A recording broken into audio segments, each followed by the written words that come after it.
Hey everybody, it's Julie. Welcome to Hello Monday. Today I'm going to be playing with a new to me masking product, and I'm going to start by stamping with Alta News Wild Hibiscus stamp set, which is absolutely gorgeous. I'm so thrilled that it is now living at my house. And I'm going to take all the images and place them onto a square of Bristol. I wasn't sure what I wanted to do at first, so I'm just kind of pre-planning and placing the images where I want them, and then I'm going to lift them all up at the same time with a Fisker stamp press so they're all mounted at the same time. And then I'm going to ink up with archival jet black so that I can stamp them all at the same time, and they'll be in the position that I was planning there. And I'm going to take that smooth Bristol. It's a square, it's 4 inches square. Go ahead and stamp that down, and I'm going to walk my fingers across the stamp press to make sure I'm getting a nice even impression all around.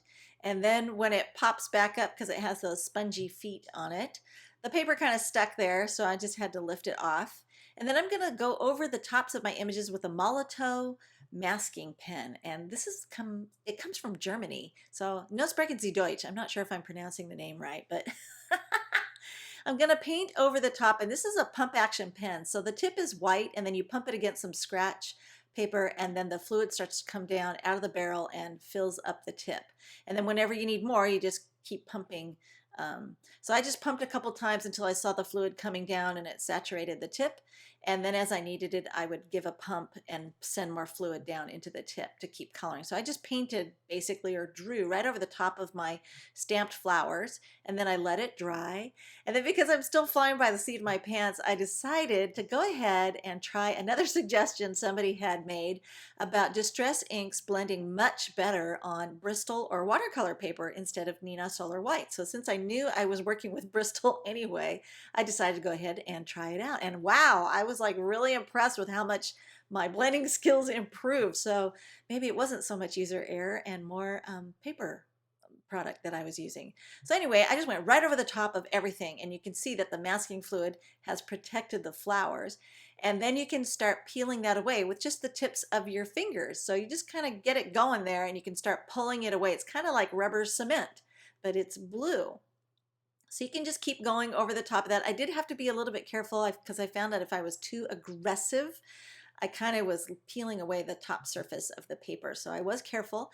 I used an adhesive eraser that I've had for a long time. I think it's retired. I tried that to see if that would work too. So if you have an eraser, adhesive eraser, that will work. But one thing I discovered is that as I was using my finger or the eraser, I was picking up some of the dye ink that was sitting on top of the masking fluid, and it was transferring to my white flower as I was trying to peel it away. So that's something I'm going to have to troubleshoot and figure out how to resolve that. But anyway, I just added more water and then blotted it away with some paper towel to make my flowers more white again. And I just used my Aquash, my Pentel Aquash pen for that. That's my favorite water brush in the whole wide world. I love that thing.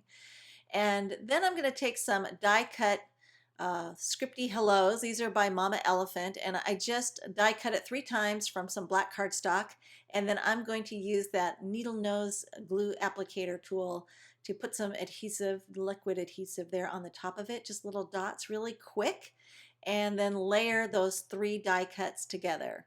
So I like working from this direction, just put it down on top and then layer the next one above it. And I kind of use my tweezers to kind of get in there and squish the sides together to make sure everything's nice and aligned, because for some reason just doing it with my fingers I never quite get it dead on. So I just use the tweezers to kind of pinch everything together, and there it's perfectly aligned. And then I'm going to use my wax paper to go over the top and just burnish everything down to make sure I've got it, all the adhesive, liquid adhesive going out to all the edges there. And then I'll just trim off the edges. I wanted to have shorter edges here, these little scripty things that are sticking out. I wasn't quite working on my layout, so I went ahead and trimmed those off. And then I'm going to mount my flower panel to a square card. This is 4¼ inches square, and it's made from taffy cardstock by Basil. I love that color. It's neutral. It's one of my staples in my closet. And then I'm going to take my die cut, now that I've made kind of a faux chipboard die cut out of this hello. I'm going to add more of that adhesive and go ahead and glue that right onto the card front. I love how it creates this really nice thick layered look. I mean, I just really like that chunky thickness to it. So I'm going to also use my wax paper again to burnish it down, make sure it's all adhered on there nicely. And then for a finishing touch, I wanted to use the Pico Embellisher. This is like glossy accents in a bottle, but this one has this shimmer built into it. And it has a needle nose applicator that is really cool because you can get into tight spots with it.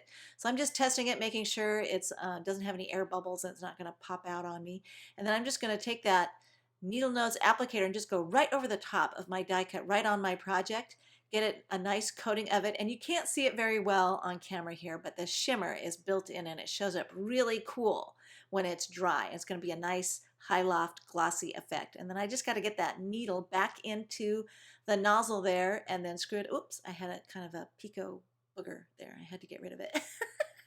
You know, when it dries, you get those adhesive boogers. So I had to get rid of that.